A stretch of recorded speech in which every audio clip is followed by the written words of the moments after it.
Nay, punta tayo sa mall. Wag muna ngayon anak ha. Madami kailangan na tapusin na trabaho si nanay. Sige po, nay. Palagi nilang busy si nanay. Ako na lang mag-isa lalabas. Diyos ko po, anong oras na? Di pa pala kami kumakain ng anak ko. Anak, anong gusto mong ulam? Nasaan na ako? Hala, si Teddy na dumihan na. Ano yung gumagapang? Anak! Pumunta yun. Mare! Yung anak mo! Oh, Mare! Nasa inyo na naman yung anak ko? Pasensya ka na ha, makulit talaga yun. Mare! Patay na yung anak mo! Natagpuan nilang wala ng buhay kasi natuklaw siya ng ahas! Bakit di mo siya binabantayan ha? Ano? Anak? Hindi. Anak? Ma'am, wag po muna tayo lumapit. Iniimbestigan pa po namin yung bangkay. Anong bawal? Anak ko yun, oh!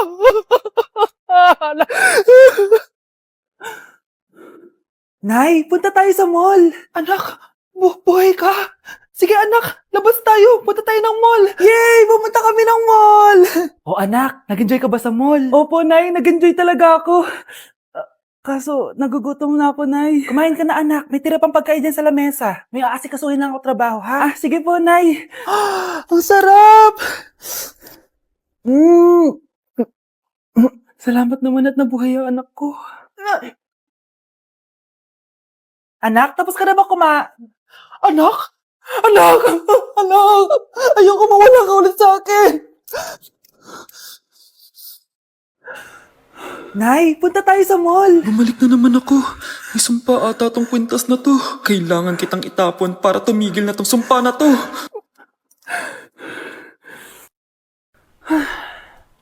Teka, kwintas ba yun? Sino naman nagtapon nitong magandang kwintas na to? Sayang. Akin na lang. Tumatawag? Hello? Hello, ma'am. Kayo po ba yung nanay ni Samantha? Nabangga po kasi siya. Kailangan Ano? po pumunta dito sa ospital. Nasagasaan anak ko! Kapag pinirmahan mo to, akin na lahat ng mga kayamanan mo. Oh, pirmahan mo na. Tita, wala naman ako field trip ah. Hindi pa ba sinasabi ng teacher niyo na may field trip kayo? Anak, okay lang. Pipirmahan ko na to para makasali ka sa field trip niyo. Walang iya ka talaga, Rosa. Wala ka talagang titira sa akin, ha? Manda ka talaga sa akin. Mabilis ka talagang utuin, Susan. Salamat, Mare. Ramon, napapirma ko na siya. Atin na ang bahay, pera at mga ari-arian niya. Magaling ka talaga, Rosa. Kaso kailangan na natin kumilos na mabilis. Kasi sabi ng doktor, nagre-recover na yung mata niya. Ano? Kaya bukas na bukas din, papalayasin na natin sila. Total, nakuha na natin ang gusto natin. Nay, bakit mo pinirmahan yun, ha? Maliban natin kung ano nilalaman ng papel na yun. Huwag kang mag-alala, anak. Malapit nang matapos ang maliligayang araw ng tatay mo at ng kabit niya. Tita, bakit may dala kang maleta? Aba, syempre. Lilipat na ako dito sa bago kong bahay. Ano? Tay, ano ibig sabihin nito, ha? Nakalagay dito sa papel na pinirmahan ng nanay mo na amin na tong bahay, mga sasakyan niya at ang mga pera niya.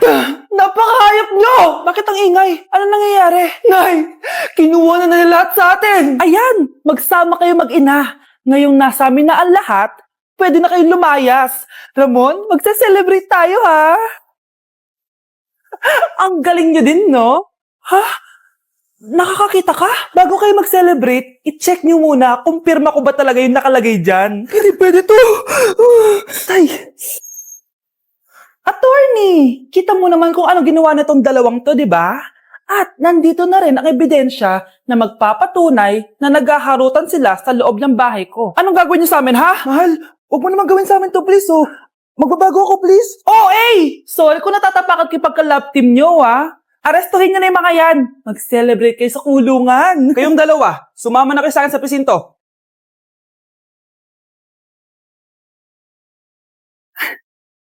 Kinulong po ni nanay si Scarlett sa bodega. Ha? Anak? Anak?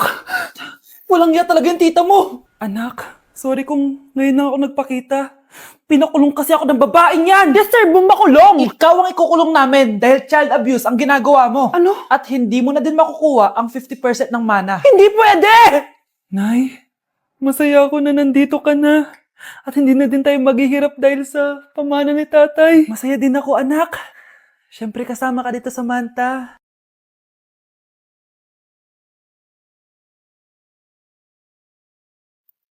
Ano ba? Bakit tawag ka ng tawag, ha? Oo, wala silang kaalam-alam. Sige na, baka mahuli pa tayo. Sa wakas, sa atin na ang mana. Maghahati tayo dito. Palayasin mo ni mga batang yun, ha? Ako bahala. Ang galing talaga natin magpanggap date. Mga anak, aalis na tayo dito sa bahay. Lilipat tayo sa mas malaking bahay. O eto, mga gamit nyo, inimpake ko na. Talaga, Nay? Scarlett, huwag ka maniwala dyan. Nagpapanggap lang yung nanay mo. Samantha, ano yung mga pinagsasabi mo? Magjowa sila ni attorney. Sinet up nila tayo. Ganyan ba ang ugali mo, Samantha? Kaparehas ng nanay mong sinungaling? Samantha, ano ba? Kung ayaw mo sumama, edi wag. Sige, kung totoong anak mo talaga si Scarlett, saan at kailan mo siya ipinanganak? Ang dali naman yan. Edi sa Manila. Pinanganak ako sa ibang bansa. Hindi ikaw ang nanay ko. Ay, oo nga pala, sa ibang bansa pala. Sorry, nakalimutan ko. Ang dami namang drama. Total, nasa amin na ang mana. Umalis na kayong dalawa. Kung ayaw niyong pati kayo, ipakulong ko. Kung meron mang makukulong, kayong dalawa yon. Salamat sa pagtawag, Samantha. Inaaresto kita, attorney, sa kasong panloloko. Palpak ka talaga! Naisahan niyo ako ngayon, ha? Hindi pa ako tapos sa inyo. Talagang sinira mo yung sarili mo, attorney, para sa pera.